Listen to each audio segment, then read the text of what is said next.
This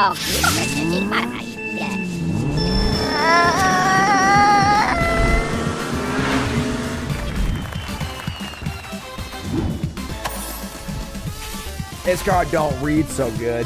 Wake up. This card in the set. What the hell is this? Best in show. All right. What's up, my friends? Welcome. Complete set review for Aetherdrift. We're hanging out. Karn's hanging out. And we're about to wrap this thing up. All right. Colorless. We did white, blue, black, red, green, and multicolored. If you missed all those, go watch them on YouTube. Hit the like button. Support the content. If you like what we're doing here and want to see more of it, then just hit buttons. Support the content. A lot of work goes into set review, okay? So appreciate every single one of you. It's Colorless time for artifacts and lands. Of course, there are a lot of artifacts in the set. It's an artifact themed set and a lot of lands too. So let's just jump right in. We're giving out our awards. And don't forget, folks, Tenure Bruce going to be happening on Wednesday the 5th.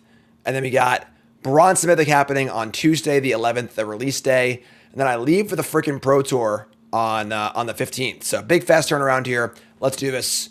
With Aether Jacket, 3 mana for a 2/1 flying vigilance. Pay 2, tap, sack, destroy another artifact only as a sorcery. This is not bad for a common. You know, the problem is that like a 2/1 flyer for 3 is just like pretty bad, you know, but it really isn't that bad. If you're looking for a way to kill artifacts, it's a flyer. You can help get in and get some speed going too.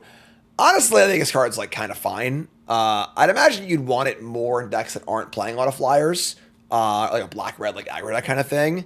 But still pretty below the bar as an artifact should be. So it's, you know, not great, but seems like an okay limited card. Camera Launcher, 2 mana for a 2/2. It's got Exhaust 3. Put a counter on this creature and then make a Thopter with flying when you do so. Also not great. You know, most artifact creatures are kind of like this over clunky, you know, kind of card. This card does seem like it would play better in like the blue-green archetype that cares more about like exhaust stuff and has like synergies for exhaust and so on and so forth, but it's a pretty expensive card for modern day limited, so can't be too thrilled about it, honestly. Not that exciting. We got Guidelight Matrix, 2 mana for an artifact, ETB draw card, which is always a good place to be. And then 2 mana to tap it and saddle a mount or crew a creature. Honestly, you know, as I've said multiple times before, like having ways to crew your stuff and having ways to kind of get out of like the vehicle lock where you have like 2 vehicles to play and nothing, you just can't do anything, is a big deal. This card does do that. It's also a cheap artifact for affinity, which is kind of cool too. Drawing cards kind of cool as well. That being said, it's like a lot of mana to not do that much realistically, so I'm not like a big fan of this card, but I guess if you have like, you know, larger vehicles or mounts and like big saddle costs or whatever, this can kind of mitigate that, but I think this card's probably pretty bad if I had to guess in limited, and the constructed definitely not a thing at all. Lifecraft Engines are first rare, 3 mana for a vehicle. EDB, just choose a creature type. Vehicles you control are the chosen type in addition to the other types, and then it's an anthem for is anthem for those types, because crew 3, it's a 4/4. This card's just bad. These sort of like choose a type generic legends or lords are all quite bad. Like your average lord isn't even good enough these days anyway, because all cards are individually so powerful. But like having an inefficient shitty one is just like really, really bad. So like, yeah, if you want to play your snail deck and have a lord for your snails, I guess, go nuts. But crew 3 is a disaster. Just not a very good card. Market Back Walker. We got a sleeper card here, folks. This card kind of like snuck by me, honestly, on the old spoilers. In the same vein of Hangerback Walker, this is a XX creature. It's a 0/0 construct. It's a rare. ETB is X counters on it. Pay 4, put a counter on it. But rather than deal damage or make tokens, like a Walking Ballista kind of thing, it just draws a card. So play this for 2, block with it, draw a card. That's the floor. If you have other ways to add counters to this thing, things get out of hand pretty fast, right? So say I have an Innkeeper's Talent in play. I cast this the turn after it, put a counter on it. Now I have a 2/2 in play when it dies, I draw 2, and it's only getting bigger, you know? This card's nice, you know? I think this card is going to be a bit of a sleeper, kind of like Walking Ballista was, and kind of like Hangerback Walker was at first. It scales well. is a good mana sink for pumping mana into. At 4 mana, it's 2/2. It dies and draws 2. That's like not great, but one of the many variable ways you can do that. That being said, obviously Torch Tower is still legal. That's a thing. Binding, Sunfall. These cards are still there, but this card's sweet. I think this card has a certain chance to do some cool stuff. Maybe not exactly in this current metagame, but possibly post-rotation, or even just if it finds a cool home now, card's sweet. So, sleeper card, phenomenal limited card. Really, really good. And then constructed, I think it's a good sleeper potential. I'm a fan. Market Back Walker, your sleeper card in Colorless. Next up is Marshall's Path Cruiser. This is a 3-mana vehicle. It's a 6/5 with crew 5. Ugh. Crew 5? That's off the cliff. ETB Searcher basically I put in your hand, and then you can exhaust it for Wooburg and make it into a creature with 2 counters on it. So basically 3 mana for a land, which is very, very bad. But then if you spend the Wooburg, you get an 8/7 creature, which is pretty good. That's not bad. That being said, 3 mana for a basic land is pretty terrible. If this costs 2, it was like a 4/4, I think I'd be much more about it. But having to draft 5 colors, spend turn 3 not affecting the board, you're never going to crew it. This is I'm sure we'll play it at some point on Bronze Mythic, because just like, I guess. But yeah, pretty unexciting. Moment of Endurance. I'm going to regret this for sure. But I'm calling this card a trap card. All right. There's been some talk about this card. This card does have some combo potential with 9 different pieces or whatever. But 3 mana for an artifact. Whenever you discard a card, choose one that hasn't been chosen this turn. Draw a card, make a treasure. Each opponent loses 3. So if you have some way to indefinitely blink this thing or whatever, you can kind of keep going off and stuff like that. But I think this card just is pretty bad. 3 mana doesn't do anything. It requires other cards to be good. Once you start doing your stuff, then what? So I play this card. I have a looter in play. I draw, I discard. I get to draw a card. Cool. Now I got my card back. Where's the payoff? Where am I going from this? So you can guess like a looting and discard multiple cards and do other stuff too. But I just don't see and then the lose 3, draw a card.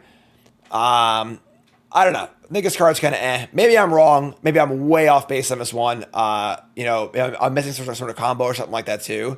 But I don't know. This card just seems very mediocre to me. A lot of moving parts. Yeah. Constructed, not really seeing it. In limited, I guess in limited if you're playing the blue-red discard deck with all these cyclers, sure. But I don't know.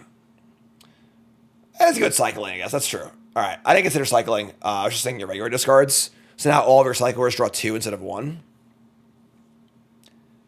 Sure. I mean, that's fair.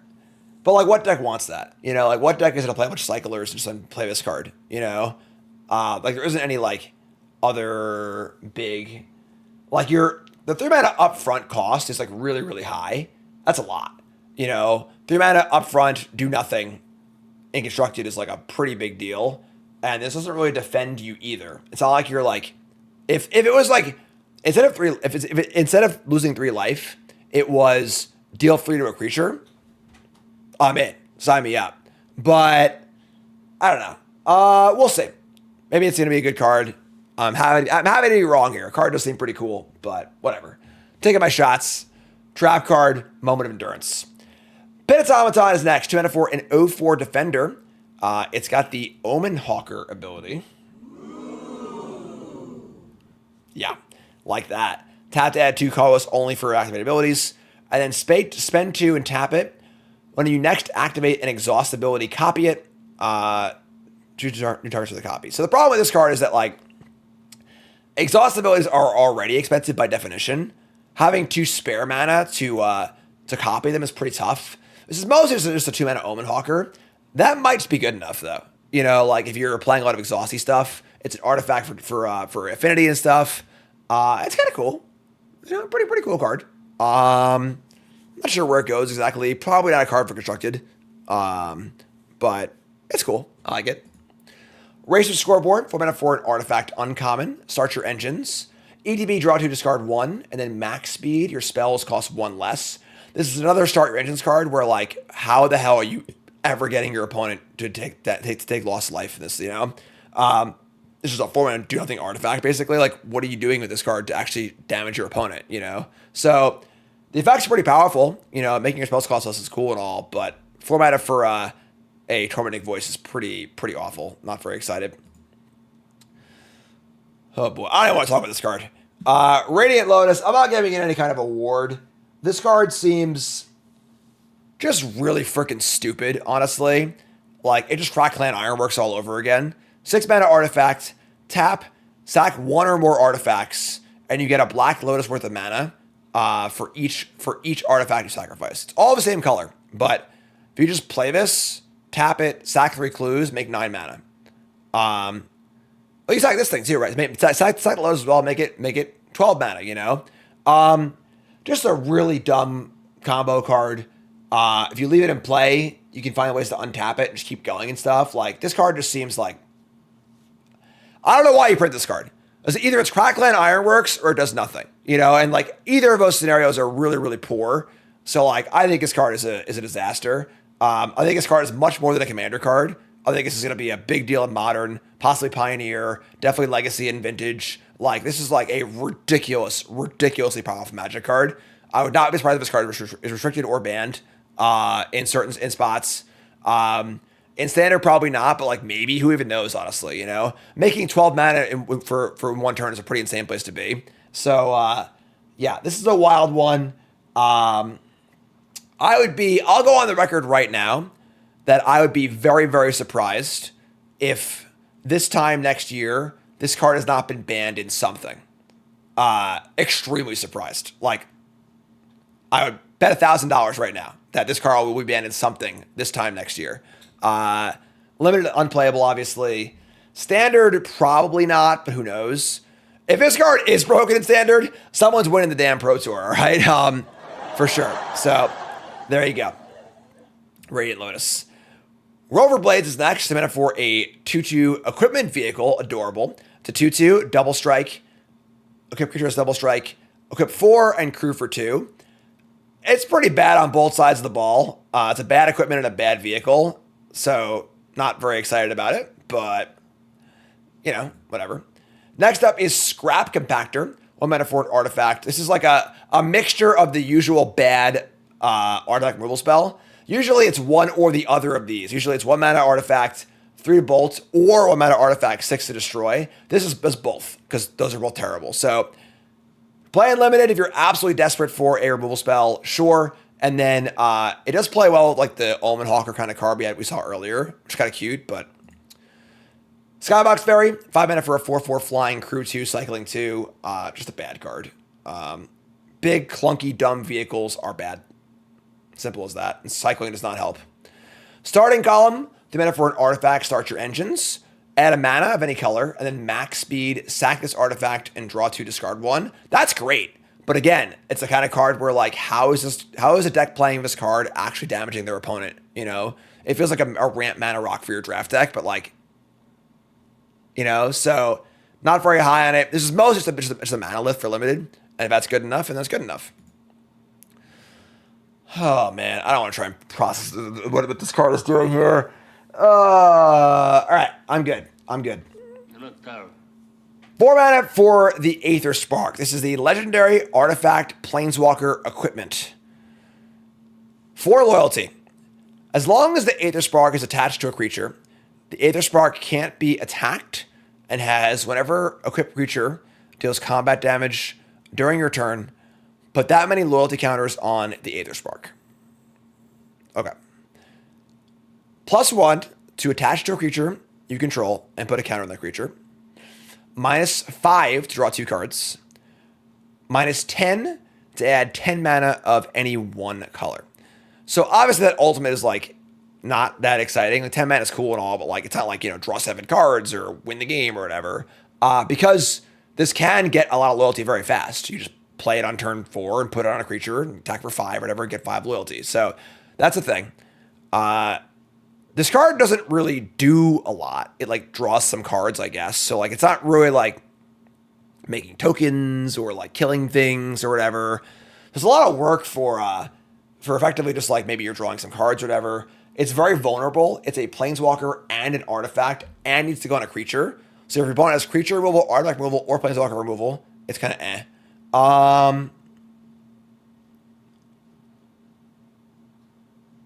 Yeah, I don't think this card is very good. It seems fine and limited because like it shouldn't be that hard to get some counters on it and stuff. But and while it is equipped, it can't be attacked.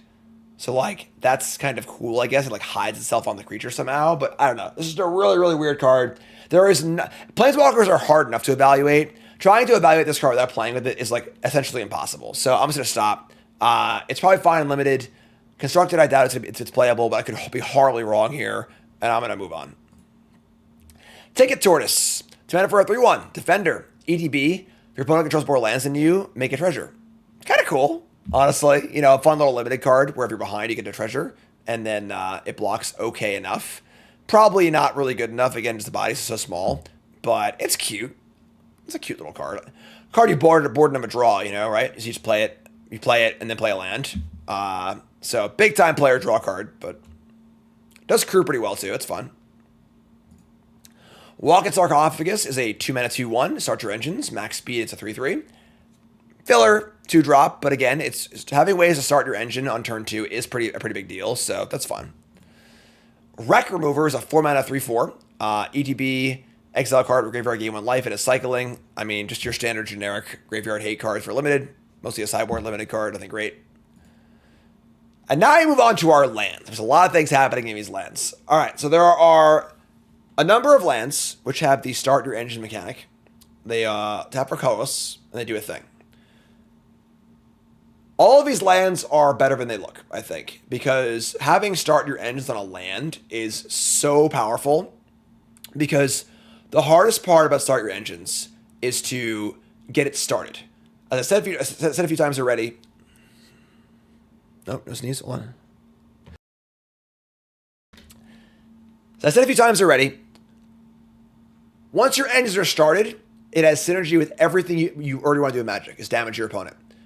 But without your engines being started, you can't do anything. You have to start your engines first. That's the first thing you got to do as soon as possible. And this can do it as early as turn 1. You can go turn 1, this land, Gingerbread attack for 1, and you're already at 2 speed, you know? However, you're probably not playing this card on turn 1. That's fine. If I go turn 1, Heartfire Hero, whatever. Then turn 2, I just play this land and attack for 1. There you go. Now we're at 2 speed already. So having an ability to start your engines out of nowhere on turn 2 when you put a 1-drop is great. Really, really powerful.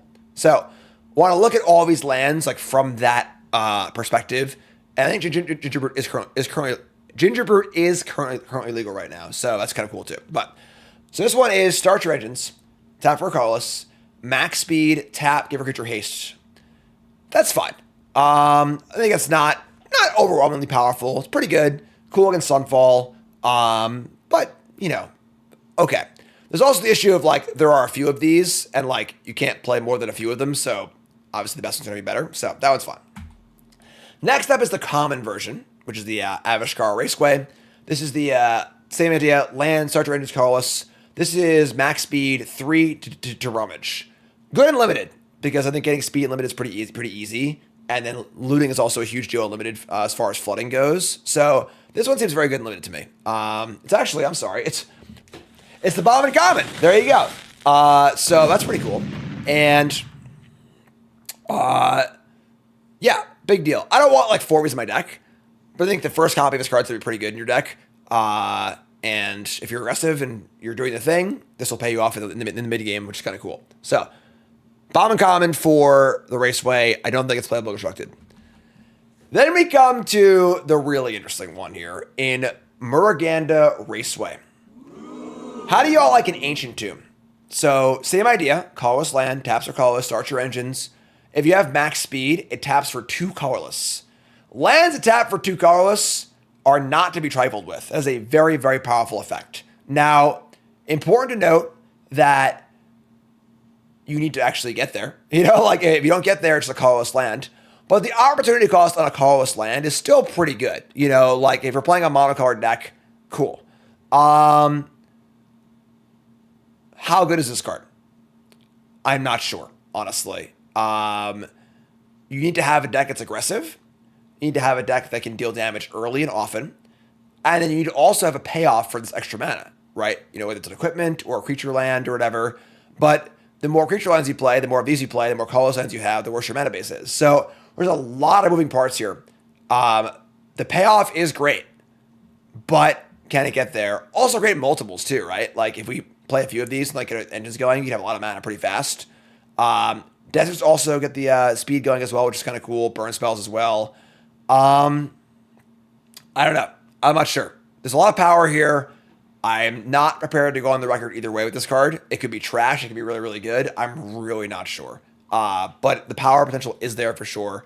In Limited, it's pretty good, honestly. 2 mana is great.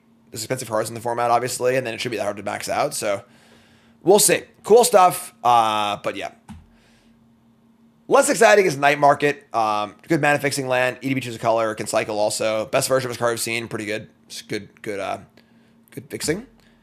We get the Verges. Or should I say, half of the Verges. These are the enemy Verges, but of course they are only 5 of them. And there's a big difference between a Verge that taps for black and then taps for white if you meet the condition versus a Verge taps for white and then taps for black if you meet the condition. Very, very different card. So these need to be evaluated on that front. Side note, I think it is ugly as sin that the main color is on the right side of the left. I'm sure they just have that as the template where like all black-white lands are white and then black.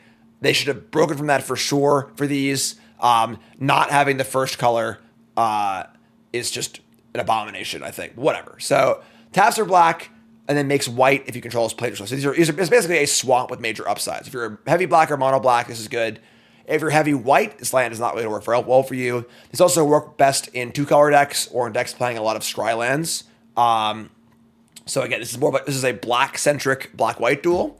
We have a red-centric blue-red duel, which is good for if you're like a prowess deck, mono-red splashing blue. That's kind of cool. And then we have a white-centric red-white land. So if you're playing, white aggro splashing red, you're good to go. If you're playing mono-red splashing white, not as good. Wastewood Verge is huge because it makes green rather than black, so it makes the Llanowar Elf color. So this is a huge deal for Golgari because this casts Llanowar Elf on turn 1, where if it was flipped and it was black and then green if the condition, it would be not unplayable, but much, much worse. Also good in the Kona deck, by the way, which is cool. And then the blue-green version is base blue and then green in the condition, so very bad with Llanowar Elves, obviously. So Verges are great. We already have them in standard. We know how these cards work. They are very, very powerful. They are very, very good lands. And yeah, now we have more of them. So again, so weird to have this if this was a black land that tapped for green on the condition, it'd be a completely opposite land. But there you go. So cool stuff on the Verges. Those are very, very good. Those are also best in show. They're just really, really good. They're going to shape mana bases and standard. It's a huge deal, obviously. So nothing crazy. Best in show for Verges is what it is. And then we also have the common gain lands. So no creative lands here, unfortunately. You keep dancing, buddy. Don't stop. Don't ever stop dancing, all right? So the gain lands are back. No fun dual land cycle in the set for Limited. I love the Duskmourn lands. They were so much fun. The 13 lands, But yeah, so we're back to gain lands. These are great in Limited, obviously. I believe there's one in every other pack in the land slot. So these are great for Limited for fixing. Also makes it a bit of a splashy format as well, because there's so many of these, which is great. Cool art too. And yeah, so these come back. Obviously, we know all these cards. Nothing really to say here. They're very good, and they're very good for splashy, multicolory kind of decks. So a bit of support there for that. Tranquil Cove, love it. And Windscarred Crag, Chandra, ripping it up. And then we come on to this cycle of uncommon lands. Country Roads, Take Me Home. These come in tapped unless you also control a mount or a vehicle. They tap for a color, and they have 2 mana, tap, sacrifice, make a pilot token, only as a sorcery. And these lands are all the exact same thing. So literally the exact same text, but taps for white, taps for black, taps for blue, taps for red, and taps for green. These are obviously not made equal. because like some decks have a lot of mounts and vehicles, some decks don't. Obviously, green and white have a bunch of mounts in those colors, and so on and so forth. Kind of like rubs me the wrong way. They all do the same thing. It's kind of like, really? That's it? But they are pretty good. Socket land for a pilot's fine. Obviously helps a lot because we're looking for ways to mitigate being vehicle flooded. This helps that a bit, which is cool. But yeah, so fine. I mean, good and limited. You know, will this see playing instructed if there's a mount or vehicle deck, I guess, but not that exciting overall. But so to recap, for Colorless, best in show is Wastewood Verge and all the other Verges. Our sleeper card is Market Back Walker. Our trap card is Moment of Endurance. And our Bombin Common is Avishkar Raceway. And that, my friends, brings us to the conclusion of the set review. Like, comment, subscribe, support the content if you like what I'm doing here. A lot of work goes into these, and I hope you appreciate them and enjoy them. The bonus sheet will be done as a short, YouTube short, TikTok, and an Instagram reel. Not much to say about them, honestly. There's reprints, takes about a minute. Really not that important, honestly. So they're also extremely rare, like in 1% of packs or whatever. You might go an entire format and see the entire format, you know. So, but yeah. So we got big things coming up, of course. We got the old 10 new brews happening on the 5th, as previously stated. So 2 o'clock early access, lots of fun. You don't want to miss that. All right. And of course, it'll be on YouTube as well. We got Bronze Mythic happening on the 11th, on release day on that evening. I'll be doing a bunch of drafts on Wednesday and Thursday, so before I leave for the Pro Tour. We got that coming up. And that's really that's what's going on, honestly. Draft night. Wait, what's our schedule this week? Did I put the schedule up? Draft night is happening next week also. 2 weeks, sorry, on the 8th. Look for that. And of course, I fly to the Pro Tour on the 15th. So Pro Tour Aetherdrift is coming up in Chicago. Fast turnaround, first Pro Tour of the year. I'm qualified, I'm excited, and I'm ready to play, sort of. And the team. Also look for a really, really exciting Pro Tour video. Cassie's coming. We learned a lot from the last one, and I'm very excited to do the next one. So it'll be very, very fun. Looking really, really cool. As well as the usual, you know, Pro Tour content, some shorts or whatever, and some the recap as well. So I love y'all. Thank y'all so much for watching. I appreciate it. I'm going to watch the Ranger game. All right. Have a great one, folks. Have a great night. You're all awesome. I'll be on next week for 10 new brews on Wednesday and a few other streams. And don't go anywhere. Just sit here until 10 new brews starts on Wednesday. And don't talk to anyone or watch anybody else. Like, comment, subscribe.